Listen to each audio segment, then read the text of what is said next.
30 जुलाई 2025। पहला पाठ निर्गमन ग्रंथ अध्याय 34 पद संख्याएं 29 से 35। जब मूसा नियम की दोनों पाटियां हाथ में लिए पर्वत से उतरा तो उसे यह पता नहीं था कि ईश्वर से बातें करने के फलस्वरूप उसका मुखमंडल देदीप्यमान है। हारून और दूसरे इस्राएली मूसा का देदीप्यमान मुखमंडल देखकर उसके निकट जाने से डरने लगे। मूसा ने उन्हें बुलाया। इस पर हारून और समुदाय के नेता उसके पास आए और मूसा ने उन्हें संबोधित किया। इसके बाद सभी इस्राएली उसके पास आए और मूसा ने उन्हें वे सब आदेश सुनाए जिन्हें प्रभु ने सीनै पर्वत पर उसे दिया था। लोगों को संबोधित करने के बाद मूसा ने अपना मुख पर्दे से ढक लिया। जब जब मूसा प्रभु से बातें करने तंबू में प्रवेश करता था तो वह बाहर निकलने तक वह पर्दा हटा दिया करता था।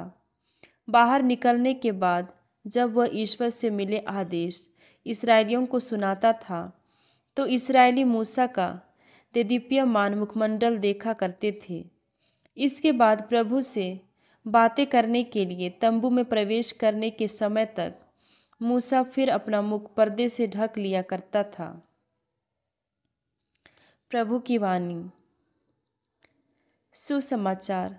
संत मत्ती के अनुसार पवित्र सुसमाचार अध्याय 13 पद संख्याएं 44 से 45।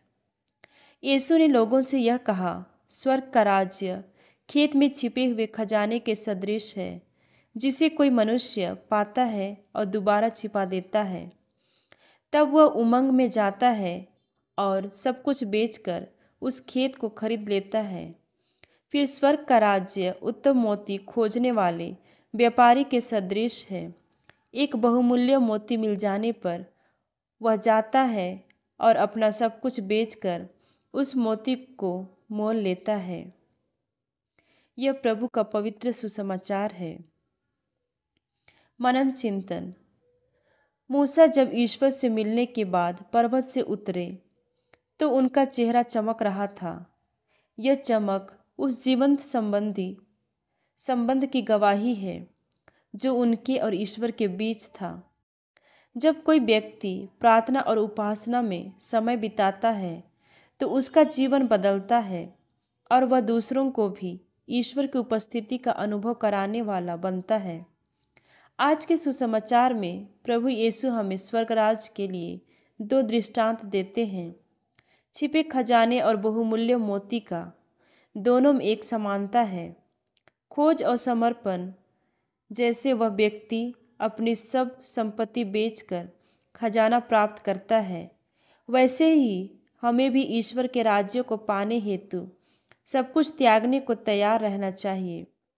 स्वर्ग राज्य की प्राप्ति केवल जानकारी या धर्मानुसार जीवन से नहीं होती, बल्कि गहरे संबंध और पूर्ण समर्पण से होती है, जैसा मूसा का था।